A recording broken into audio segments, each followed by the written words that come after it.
côté, vous avez les voitures donc de l'époque, vous avez la station essence donc, qui est là. Vous avez aussi d'ailleurs le profil avec les lunettes de soleil et le chapeau et les avions qui passent au-dessus.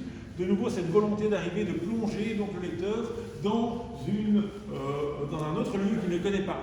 Ceci est tout à fait documenté parce qu'à l'époque, Jean-Michel Charlier avait entre autres un contrat, ou plutôt un accord avec une société d'aviation qui s'appelle TIA, et il a fait le tour du monde pendant plusieurs mois, presque gratuitement, en passant d'un avion effectivement à l'autre et en allant se documenter sur les différentes régions du monde. Il a aussi pu, et Hubinot était invité mais il n'a pas été, il a aussi pu aller et visiter des bases américaines où il a donc vu les prototypes qui étaient présents. C'était un accord entre les Américains et effectivement les dessinateurs de BD pour pouvoir arriver et être certain qu'on allait pouvoir nourrir au plus près effectivement avec la documentation authentique les scénarios et les récits de bande dessinée. Alors, les Américains n'étaient pas toujours pour autant fans de l'image qui était montrée dans Bogdanny. Autant les personnes de gauche trouvaient que c'était une bande dessinée qui était très américaine parce qu'on voyait les Américains, autant les Américains n'étaient pas toujours contents non plus de la façon dont ils s'étaient montrés. Mais ils avaient quand même invité Hubinot et Charlier pendant plusieurs reprises pour arriver et voir ce genre de choses.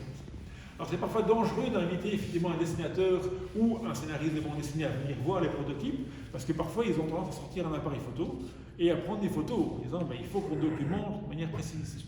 Alors ce qu'il y a, c'est que ça pouvait être considéré comme de l'espionnage. Donc à un certain moment, on leur dit non, ça ne te prend pas en photo.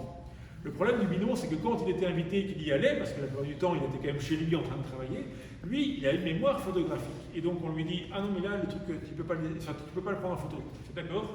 Clic. Il rentrait chez lui, il les dessinait. Il ne savait pas ce qu'il y avait dedans, donc ce n'était pas vraiment de l'espionnage, mais en soi, effectivement, on dit qu'il a de temps en temps eu quelques petites questions qui ont été posées par des personnes pour lui dire tiens, mais comment est-ce que tu as dessiné ça alors qu'à un moment tu ne pouvais pas?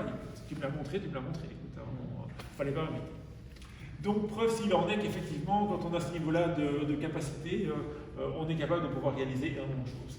On parlait de la couleur, qui pour moi, je trouve, était plus belle éprouve, en tout cas, couleur qui a été réalisée par Hubinot sur cette partie-ci, qui ne reprend pas effectivement la décomposition du vol, mais grâce à ce panache de fumée du réacteur, on a vraiment l'impression d'y être.